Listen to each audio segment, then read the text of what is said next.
Hello and welcome to a special episode of the Glory Glory podcast. I'm your host, as always, Kyle Quinn. And joining me today is journalist Duncan Castles. How's it going, Duncan? Very good. Thanks for the invite. No problem at all. It's great to have you on. It's fair to say that in your own podcast, The Transfer Window, in the last 3 years, you've been very critical of Ole Gunnar Solskjaer. You've never thought that he had the credentials to be Manchester United manager, and unfortunately, I think you've been proven right. He hasn't won a trophy in 3 years, and he's probably spent more money than any of the other managers post Ferguson. Right, he's had a few dips in form, and right now it's by far the worst, I think. We've been embarrassed at home to both our rivals recently, and it doesn't really feel as if he's going to be able to turn it around. There seems to be a lot of leaks coming out from the players at the moment that they've lost faith in his methods. Would you go along with that? Could you see him turning it around? I don't see him turning it around to the extent that you would expect a Manchester United manager to achieve. I can see there being an upturn in results and to a certain extent performances, because the results and performances have been so bad for this season, particularly this last period with sort of 6 defeats in the last 12. If you lose 5-0 at home to Liverpool, with Liverpool stopping playing after 60 minutes and switching to a back five in order to try and minimise the damage, and then follow that up with a 2-0 home defeat to Manchester City, where you have more shots on your own goal than you do on the opposition goal, it's not that difficult to improve on that. But you've got it to such a low point that as I think the majority of Manchester United fans think, and I think, talking to people who are involved in the game, and that's what we try and do in the Transfer Window podcast. We base all our stuff on talking to people inside the game and having off-record conversations. And, from the very start, there was a real sense of disbelief that Solskjaer, given his, at that point, I think it was 7 years as being a football manager, and the track record he had at Molde and Cardiff City, had been given a job of that magnitude. And then you get the feedback from the players and feedback from the people in the camp as to how it's being run, and you see that it's not being run as a top football club should be run. And then you get what has happened over the 3 years, which is, some good performances, some good results, but overall a drop on where they were when he was appointed. So they still haven't managed to achieve the same points total they did the season before he was appointed, and they haven't won any trophies. And yeah, you're right. The feedback from the dressing room is becoming, there's been criticism throughout this period. You talk to players and they would tell you off record, obviously, because they've got to be careful about it, that the coaching quality wasn't what they would expect, and the strategic instructions they were getting before the game, the changes that were being made during the game, weren't what they were used to having. And I'm not just talking about players who'd played under Mourinho, but players who'd come to the club and was been signed by Solskjaer and worked with other managers. And the training itself, the day-to-day training, wasn't what they would expect for that standard of club. And ultimately, that's going to show on the field, which is what we're seeing now. And I think they're kind of in an interesting position, because we've been reporting this on the podcast, I think, for over a month now, that the Glazers weren't happy, given the spending and investment they made in the summer. And obviously a lot of that investment was under pressure from supporter protest. They expected results to improve, and they got worse. So that there's been this kind of undertone of the Glazers aren't happy with what's happening. He's in a dangerous position.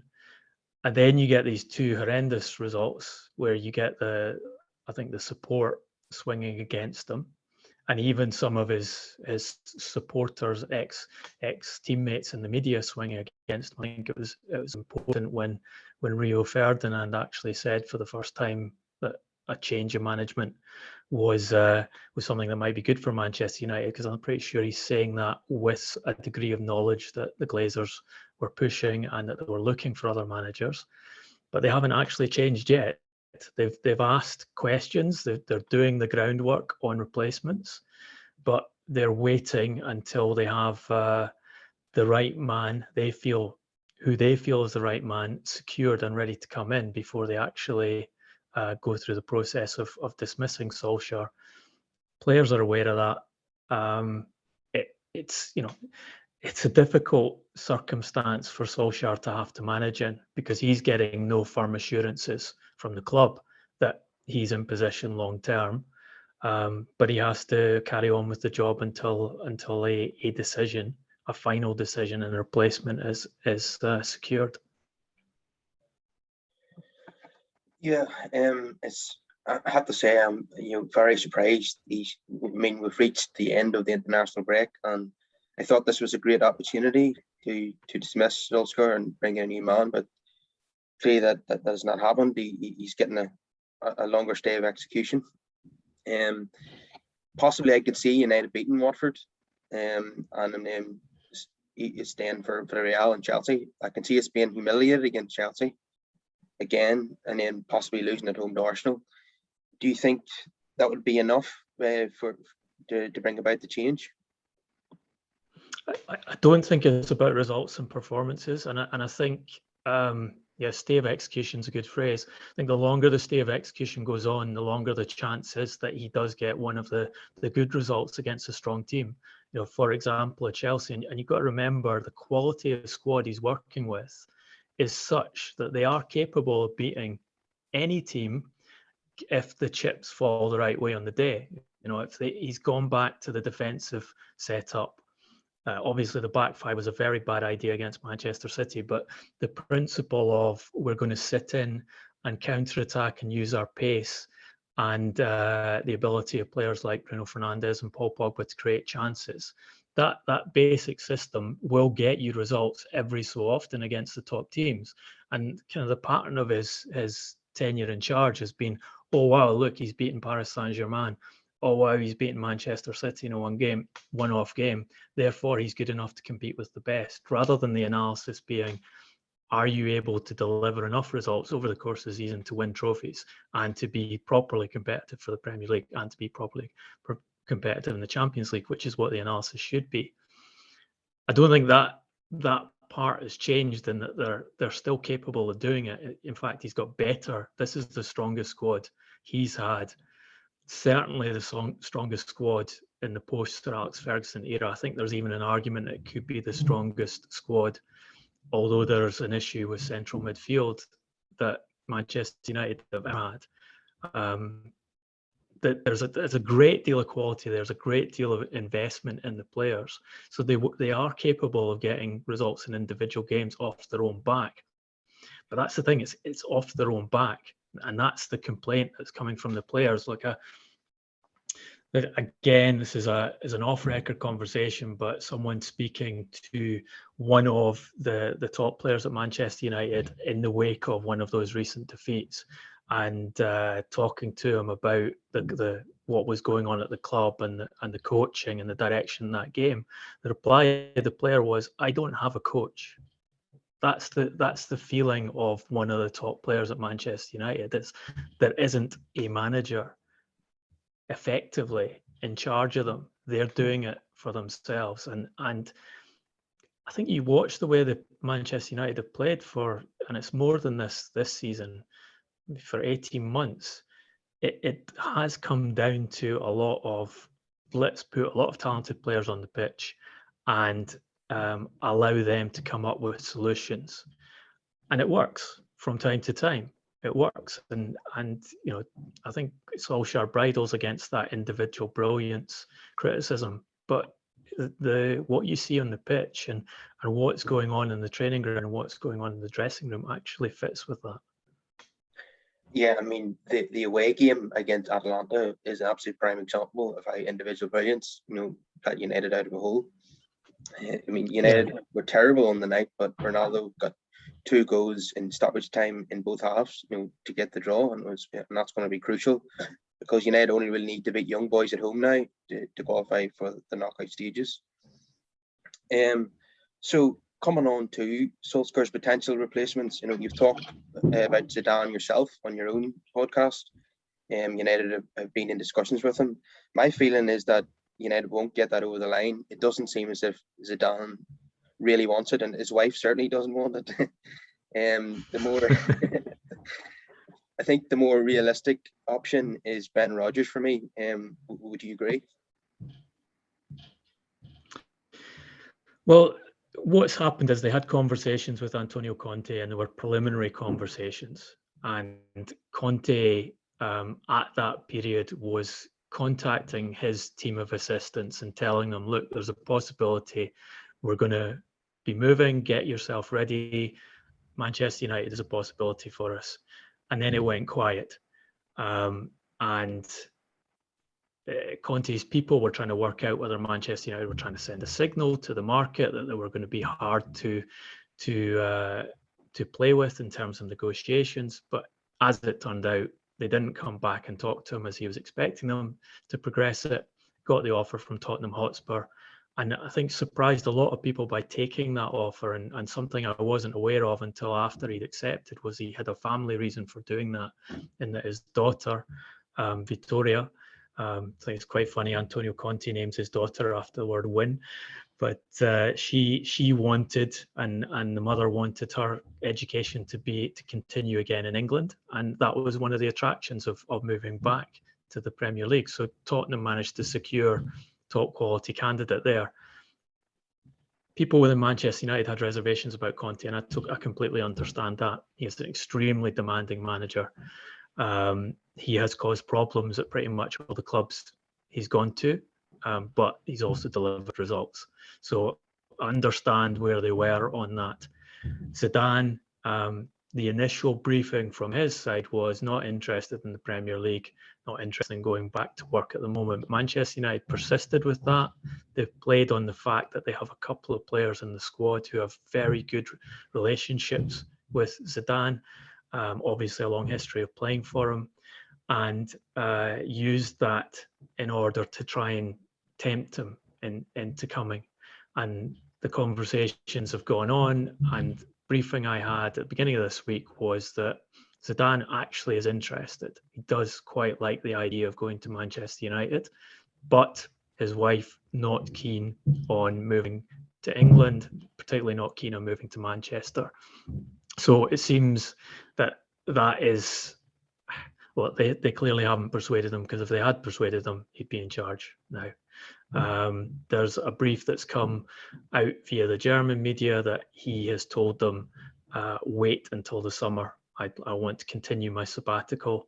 I'm still interested, but the interest is if I'm able to start at the beginning of a new season, then I'll be ready to take it. So you know from that Manchester United have seriously pursued it. Obviously, I haven't been able to secure him. Brendan Rodgers is one of the domestic candidates. I think, like Zidane, he fits the cultural reboot story. I think the club are very keen to carry on with that message that they've been selling to the media and selling to the supporters, that it's about going back to the United way. It's about academy development, promoting players from within, playing the right style of football, etc., etc. And Zidane fits that to a certain extent because he plays attacking football with Real Madrid, and because he's promoted certain players through to the first team. And Varane is one of those examples. He's a player he signed for Real Madrid, and then actually took him off the hands of Manchester United by convincing him to come. Brendan Rodgers also fits that story. He has worked. I think probably the strongest bit of his management is developing players. So you therefore have someone who has a good status in the English game, given what he's done at Leicester City is seen as being a great success. Domestic candidate would be cheaper in terms of salary, but more expensive in terms of extracting him from Leicester, who won't let him go cheaply. I think Manchester United are well aware, as just about everyone in football is, that Brendan Rodgers is extremely ambitious and sees himself as being at a bigger club at one stage of his career. He's interested in Manchester City. He's interested in Manchester United. He's talked about it yesterday and said there's I can't go into detail because there's no reality in the offer. But I can assure you, if Brendan Rodgers is seriously approached by Manchester United to become manager, then he will be interested in the job. And the only thing that will stop him from taking it is if he feels he has a better offer elsewhere. I'm not entirely sure he's the right answer. I think any of these people we're talking about is an improvement and a marked improvement on what Manchester United have at the moment. But Brendan Rodgers, he's very hardworking. He's a very focused coach. He spent a lot of time studying and developing himself. But he has rubbed up quite a lot of people in football the wrong way during his time as a manager. He sometimes, I think, his ambitions run ahead of him. Look, you can look where Leicester City are at the moment, and they're, I think, 11th in the Premier League just now. They have a very, very strong squad of players. They're better than an 11th place team, although it's early in the season. They did win the FA Cup, which is a major achievement for Leicester City, but they also managed to pass up on what looked like certain Champions League qualifications 2 seasons running. So I think in an open market where you had a free choice of all the managers available, and obviously you never have that, but it is Manchester United, so you probably get as close to any club as being able to attain that. I don't think Brendan Rodgers would be top of the list, but he might end up being the one they decide who ticks enough boxes and fits the kind of the PR criteria they're looking for, who happens to be available at the right time. Yeah, with regards to what Brendan Rodgers said yesterday, apparently he said more or less the same thing just before he left Celtic and just before he left Watford to go to Swansea. So we take that with a pinch of salt. I think correctly, yeah.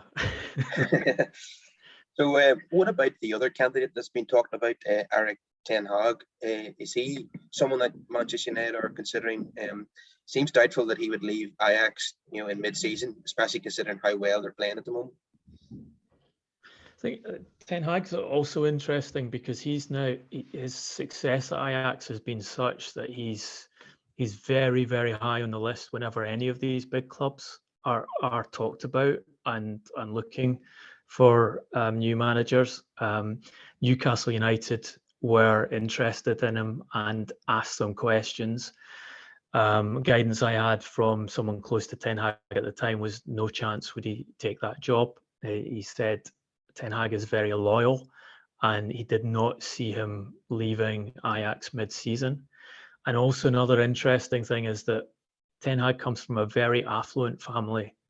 So his decisions about what he does will not be guided by monetary concerns in the same way that majority or many football managers are. He can afford to decide what he feels is the right next step for his career.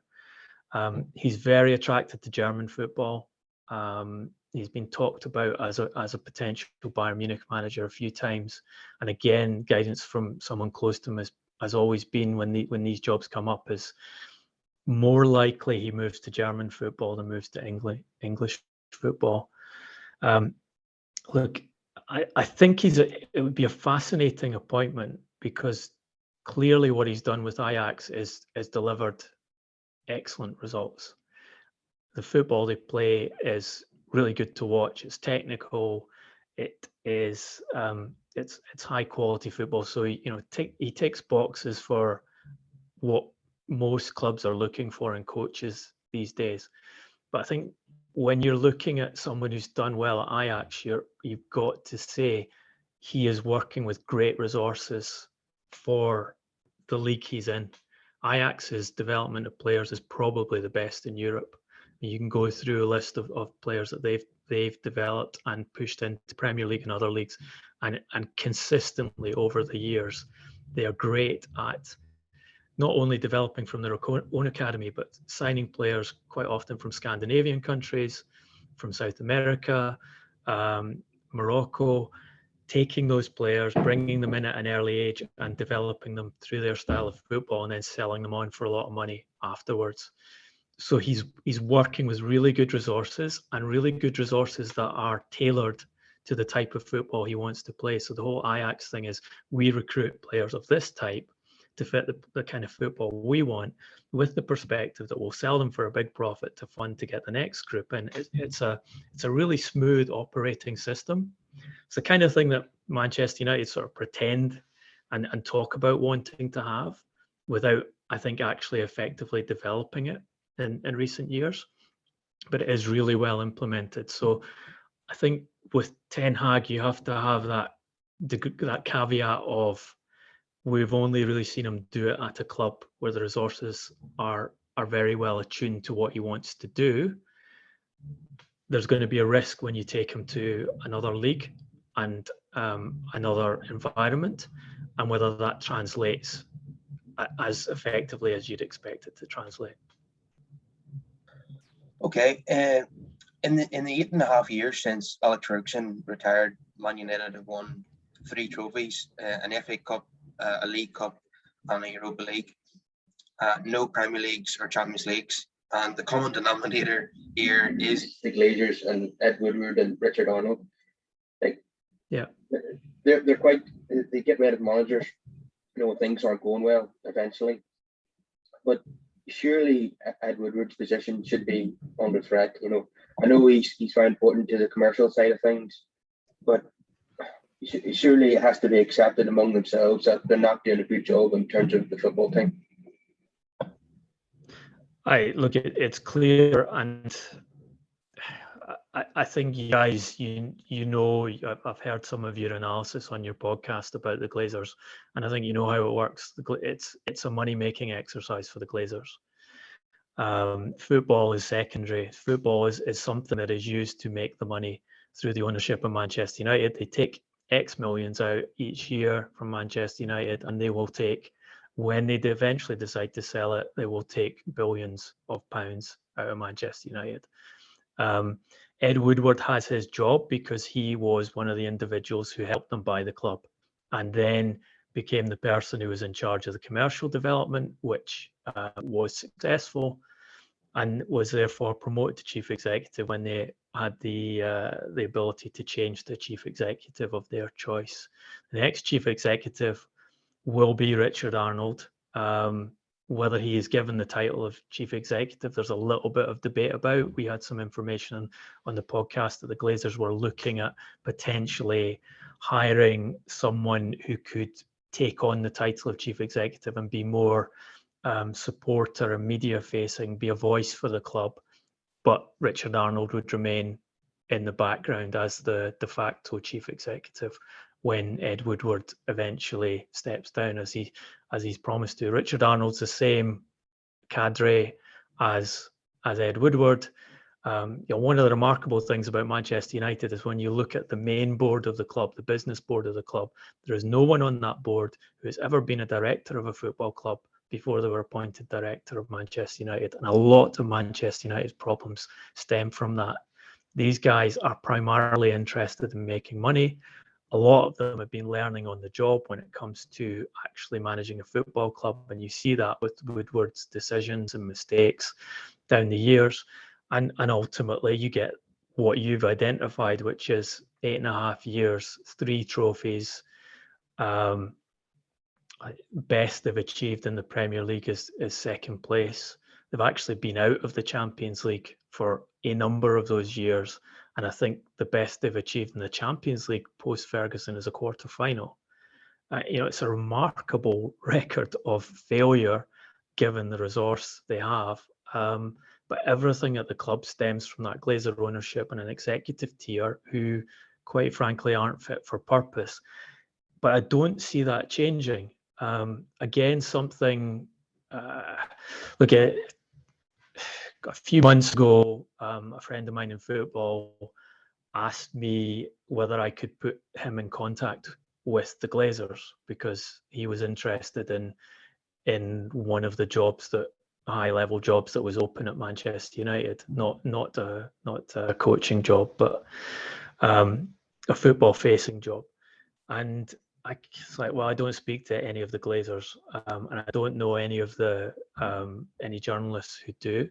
And then I was like, actually, I don't know anyone who speaks to the Glazers in terms of football agents. The only people I know who are people who've been directly employed by them, and they don't. This is the thing about the Glazers; they don't like talking to people they don't trust. They have a group of people around them, and they keep everything close with those people. So they're virtually inaccessible, and intentionally inaccessible to people outside their closed circle. And you can imagine what the result of that is. You're getting the noises they're hearing from people they trust are the noises of people who've been employed by them and are dependent on their salaries for their position at Manchester United, and you're not getting intelligent voices advising them that something fundamental has to change about the football club to get the football side working again. Yeah, you mentioned there that the Glazers are inaccessible. I mean, a great example of that was when the Sky News reporter doorstepped one of the Glazers in Miami, and he just completely ignored it. I thought it was quite amusing. Yeah, and the car he was driving was a bit suspect as well. The interior of it was all orange. He doesn't have great taste either. But yeah, I can see Richard Arnold taking over from Ed Woodward, and it's going to be as you were. Nothing's going to change. I mean, United fans have been clamouring for Edward Gunnar Solskjaer to come into that position, but why would he take it? You know, he's CEO of Ajax. Why would he come in and be basically take on a smaller role at United where he's absolutely no power at all? I think Van der Sar's interested, and he's been on record as saying he's interested. Look, he was pushed as being the first football director, the first sports director. When he was asked about that, he said, "No, I don't want to be a sports director, but I'd quite like to do the job I'm doing at Ajax at another club." And Manchester United is obviously a club that's in my heart. So he's actually accessible to them if they wanted to make a radical change and take someone who is certainly in the elite tier of chief executives in football in Europe. They could sit down with Van der Sar and talk to him about it. But yeah, I think you get to the key question here is, if you're Edwin van der Sar, even though you love Manchester United, even though you've said you're interested in being chief executive of Manchester United, if you sit down with the Glazers and have a conversation and you ask, what exactly do I get to do? How much authority do I have over decision making? How many things can I change? And the answer is not as many as you need to make it successful.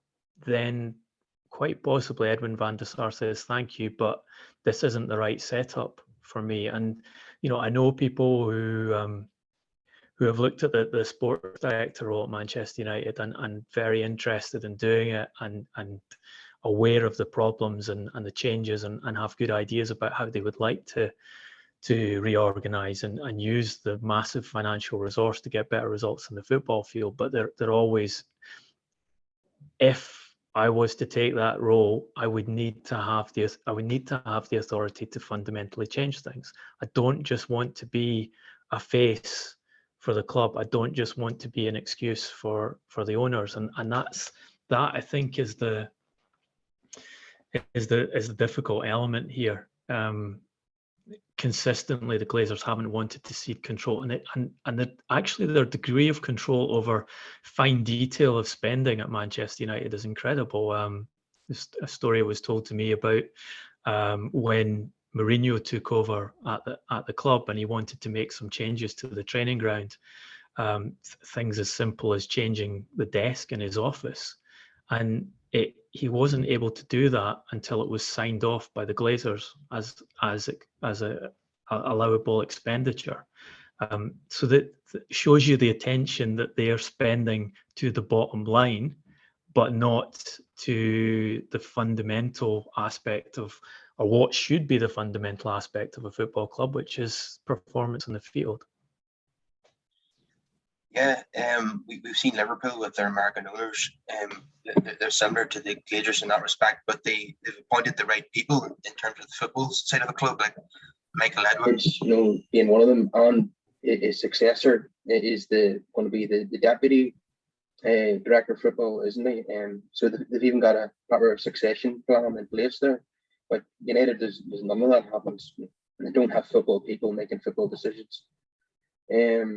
Okay, we'll move on now to Donny van der Beek. This is a very strange situation where he was brought in for, what was it, 35, 40 million last summer.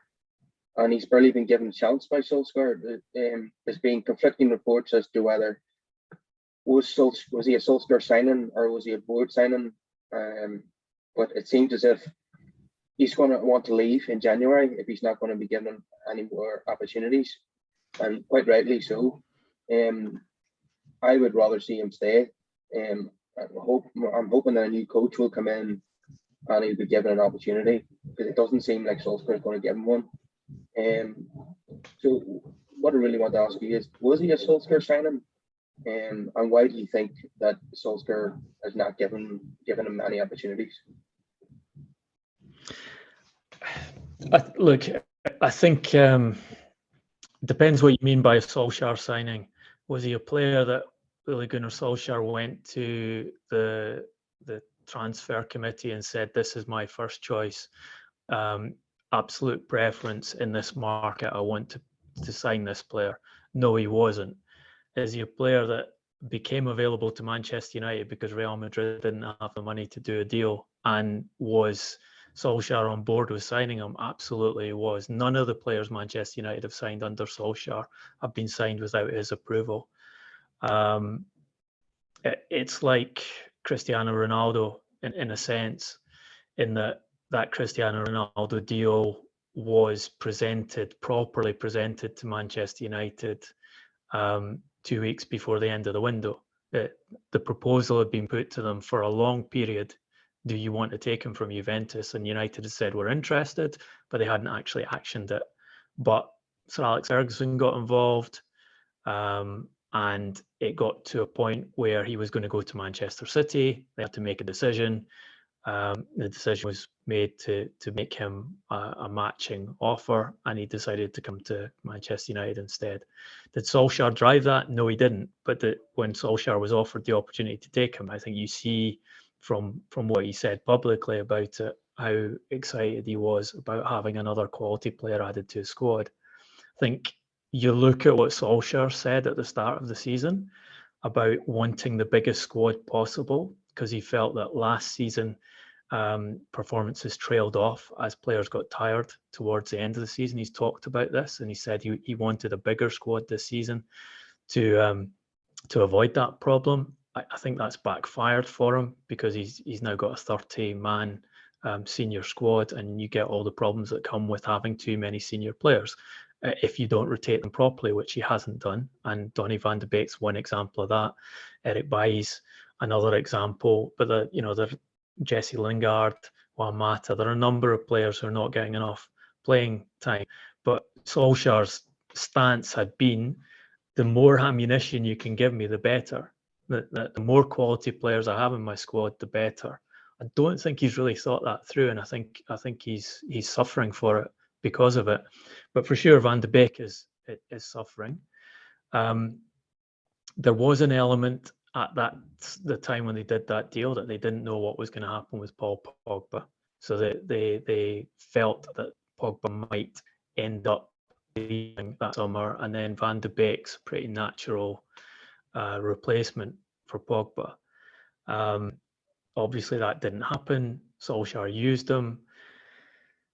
Van de Beek can play three positions in midfield and has played them all at high level for Ajax. He can play as a number 6, he can play as a box-to-box, and he plays a number 10. I think when they signed him, they were looking at him as a number 10. You already had Bruno Fernandes there. So who was obviously going to start every game. They've used him in the number 8 role instead of Paul Pogba a few times.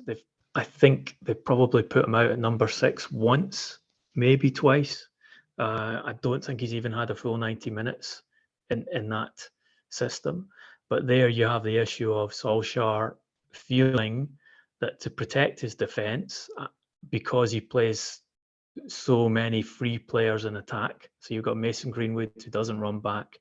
You've got Bruno Fernandes, who does run back sometimes, but pushes very high up the field for a central midfielder. You've got Pogba, who does defensive work when he feels like it.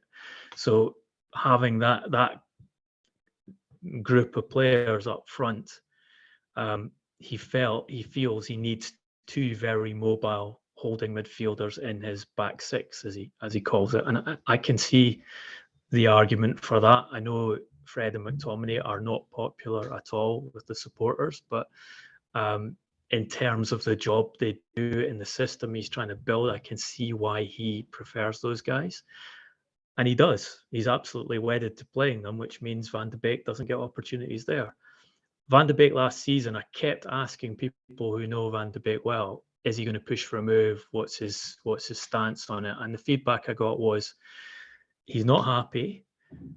He doesn't like this. He feels he's not getting a proper chance, and he's a much better player than he's being allowed to show. But he's not going to push for a move. He wants this to work, and he's going to carry on to try and make it work. And he got into this season, and you see now, having changed his agent, that he is actively driving for a change of club in January, if the situation doesn't change at Manchester United. Bear in mind that all of these players at the moment see that the dressing room and that the club has got to a state where realistically the manager should have changed already. And their expectation is there's a good chance the manager will change. If the manager changes, then the story changes completely for guys like Bailly and Van de Beek. They will expect to be given a fair chance to establish themselves in the team, and they will back themselves. I mean, you look at Erik Bailly. If Erik Bailly doesn't believe that he's better than Harry Maguire and Victor Lindelof on current form, then there's something wrong with them. So someone like Bailly is looking at it and thinking, if the manager changes, suddenly I have the opportunity to get myself in this team. And once I'm in the team, I won't lose my place. So yes, Van de Beek is looking for a move in January, but also in the head of players like Van de Beek and others is the manager might change, and then my situation at Manchester United will change. And then I can turn this into what I expected it to be in the first place in this club. You know, not many players actually want to leave Manchester United, and that's been one of the problems the club has had down the years. It's quite difficult to sell players out of Manchester United because they know it's a step down in almost every case, and usually they're paid very highly to start with anyway. So it's difficult for them to get a pay raise out of moving from Manchester United. Yeah, the decision to select a half-fit Harry Maguire against Leicester when Erik Bailly was available was inexcusable, in my opinion, and it totally backfired on Solskjaer. Now, I keep reading this week that players were promised opportunities in the summer. You know, the players who weren't part of Solskjaer's regular 11 were told that this season they'd be given opportunities. That hasn't transpired. Another example of that is Jesse Lingard, and it seems as if he is now considering his future as well. Is that the case? Yeah, obviously, look, Jesse Lingard's in a very strong position because he can sign a deal for any club he wants in less than 2 months. 6 weeks, isn't it? 1st of January, he can sign a pre-contract with any of his suitors. He had that a highly successful loan spell for West Ham United, so he's demonstrated his ability very recently in the Premier League, which is his most likely market for a new club. He's come back to Manchester United, which is the club he supports, the club he grew up in, the club he developed in, and expected to be given the opportunity to secure a place in the team. He's been given very few opportunities. Realistically, if you're getting a contract offer from Manchester United to extend in those circumstances, what do you do as a player? You're not going to sign a new contract because he's a lot older than people think he is. The general impression seems to be still in his early 20s, but he's not. So this contract's important to him. He wants to be playing football, wants to be playing for England. There's a World Cup coming up. Again, you need to be playing regularly to have a chance to get into the England 11, and the ball's completely in his court because of the contractual situation. So yeah, he'll explore his options. The same caveat as with Donny van de Beek: if the manager changes and the new manager starts playing Lingard, then Lingard, I think, will look at that, and there's a possibility of retaining him on a contract. But I think also realistically, with the quality of attacking players Manchester United have at the moment, it's quite hard to see Lingard getting a consistent starting place at Manchester United. He's a very good player, but he's probably just one tier off being Manchester United starter. Therefore, does he want to be the rotation player at Manchester United, or does he want to, for example, go to West Ham United, who could, if they carry on this early start to the season, they could maybe even be a Champions League club next season, maybe. But they're certainly a club on the up, and he knows that it works there for him. He gets to live in London, which is usually attractive to most players. Or Newcastle United, who have a lot of financial resource behind them, need to improve in attack. And I wouldn't be surprised if Newcastle United, they haven't made a decision over recruitment for January. They're still working on exactly what they're going to do. But once they've made those decisions, I wouldn't be surprised if Jesse Lingard's one of the players that they look to sign to try and keep themselves in the division. And huge amount of money available to offer to him as an incentive to go there. And you can sell to Lingard: we build a project around you. You come to us and you're going to be a central player. You'll start every week. You have the opportunity to show how good you are, and you can be a big part of what we're building going forward. Yeah. Do you think Anthony Martial will consider going to Newcastle United?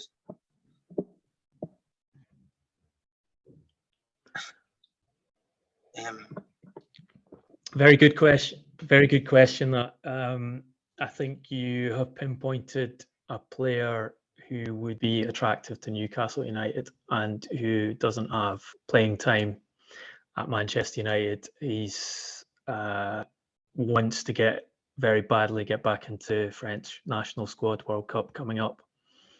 Again, that's a player who would seem to be an obvious target for Newcastle if they can persuade him it's the right place to go to. It seems set up for a loan with an option to buy type structure, because he's well out of the picture at Manchester United at the moment. Yeah, it seems as if Raheem Sterling could be an option for Newcastle as well. I know you've talked about this on your own podcast, that there might be issues with other private league clubs not wanting to sell to them, and Man City might be one of them though, because they're in a similar situation to Newcastle. Just one final player I want to talk about is Paul Pogba, the man he's often talked about. Managerial has been speaking to the media again. It just seems to be this time of the year, every year. I think most of my United fans are a bit bored of Managerial now, to be honest. Probably had enough of Paul Pogba as well. It's just the same circus every season. You think finally he will leave Man United at the end of the season? We talked about this in a fair amount of detail in the last transfer window podcast. My colleague Ian McGarry had some information on what Raiola's demands were. Again, it's like Lingard. Pogba's in position A from a negotiating perspective, because the decision is his now. He decides what he wants to do. Manchester United can offer him whatever they want, but if he wants to walk away in the summer, he can do it. So information Ian had was that Raiola said if you want to do a January deal, it's going to be for no more than 20 million euros. And on top of that, we want the loyalty bonus that Paul is owed for the remainder of his contract paid in full. I think Ian's information on that was it was about 4.5 million net. So you're then looking at deducting 9 million from the 20 million. So you're only getting 11 million on the transfer fee, and you save potentially save the salary depending on what's negotiated for the remainder of the contract. Again, look, Pogba's a bit like Raheem Sterling. Actually, you just mentioned Raheem Sterling in that his wage is so high. There's a very limited number of clubs who can afford to take him and who can give him the platform that he wants as a place to play and to match his ego. One of the problems with Manchester United is he's not winning trophies. He wants to be somewhere where he's winning trophies. So were he to actively decide that Manchester United is the right place to stay would require something fundamental to change on the field of play, or sort of a manager to come in who he felt was going to make that fundamental change. And Zinedine Zidane is a good candidate for that because Zidane wanted to bring him to Real Madrid. Good relationship. So were Zidane to come, you could see Pogba thinking more seriously about staying at Manchester United. All along, I've been told his dream is to play at Real Madrid. That's his priority. That's what he's pushing Raiola to get for him. Madrid have kind of sent mixed messages about that. They have encouraged him. Whether they will actually push the button now that it's open to them to do a deal in January, pre-contract deal to sign him in summer is another matter. They have other priorities. Kylian Mbappe and Erling Haaland, who will cost huge amounts of money, obviously, to start with. Then you have PSG and you have Juventus return there. Max Allegri really liked working with Pogba, actually went out of his way to develop a relationship with Pogba. He used to play basketball with him at the training ground and kind of kid around with him, and I had a very strong personal relationship that converted into the most effective performances of his club career. So if he was offered the opportunity to take Pogba without transfer fee at reasonable salary, he wouldn't turn it down. So I think you simply got a situation where Raiola and Pogba look at their options, they canvass those big clubs, see who's going to offer the most money, assess where they've got the best chance to succeed on the field, and make a decision based on that. And Manchester United can carry on trying to retain the player, if that's what they choose to do, if they don't want the embarrassment of losing the record signing for nothing in the summer, or they can cut their losses on the deal, but they're not in control of this anymore. Yeah, it feels as if the likes of Max Allegri and Antonio Conte are big fans of Paul Pogba. Obviously, Jose Mourinho was not. I don't blame him there because, as you touched upon earlier, he decides to work when he wants to, and most of the time he doesn't. I just don't get why any manager would put up with that. A luxury player like Pogba, he plays in the centre of the field and doesn't want to do any dirty work, doesn't want to track back. Can you think of why a manager would be willing to put up with that? I think you have to. I think the mistake Mourinho made, and Mourinho was very important in signing Pogba. It was a joint club manager decision, but Mourinho pushed for that. I think the mistake he made was in thinking he could turn him into that all-round player. He saw the ability to pass, which long-distance passing, I think I struggle to identify a better long-distance passer than Paul Pogba in European football. He is incredibly good at that. the size of him, you talk to guys who play against him or play with him, and they say it's ridiculous. The physique he has, coupled with the technical ability he has, is almost unique in football. So he's set up to be a top player, but he doesn't want to listen to tactical instruction. He doesn't want to put the hard yards in except when it suits him. United have got too many players like that. They've got Luke Shaw, who has been lauded for his attacking play, but throughout his Manchester United career doesn't want to run back, or either doesn't want to run back or doesn't notice that he has to run back and gets caught out of position. Mourinho's mistake was thinking he could change the player's mind and can turn them into a better player, and clearly it failed, and he ended up in conflict, which is something that's happened increasingly through Mourinho's latter stage of his career. When players don't respond the way he expects them to respond, he sticks with managerial method, which was incredibly effective for over a decade, which was pushing and stretching players, and the response would be positive from top players. But with guys like Pogba, the response has been negative. So why do you want to sign him? Well, you could do what Juventus did and what Allegri did, which is build a midfield in which Pogba is the creative element and surrounded with guys who are quality midfielders, but also doing the hard work.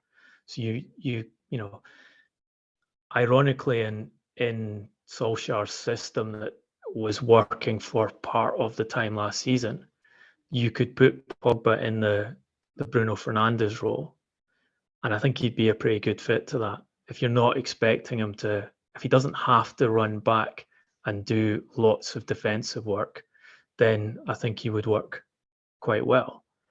But you have to make him that luxury attacking player with an incredible physique in the midfield, rather than expecting him to be a box-to-box 8 or a number 6 who's going to do the elements that you need from a midfielder of that type.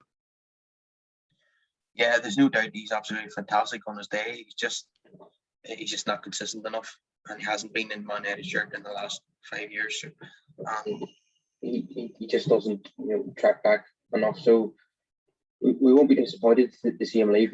In my opinion, anyway. I know a lot of United fans maybe will be disappointed to see him go, but I think as great a player he is, it'll be better for the team and the squad and our chances of winning the Premier League if he goes somewhere else. Okay, it's been an absolute pleasure having you on the show, Duncan. And please, everybody, subscribe to our podcast, and don't forget to check out Duncan's Transfer Window podcast if you haven't already, and follow Duncan at Duncan Castles on Twitter. Thank you. Really enjoyed the chat. Yeah, me too. Hope to have you on again sometime. See you later. Cheers, Carl.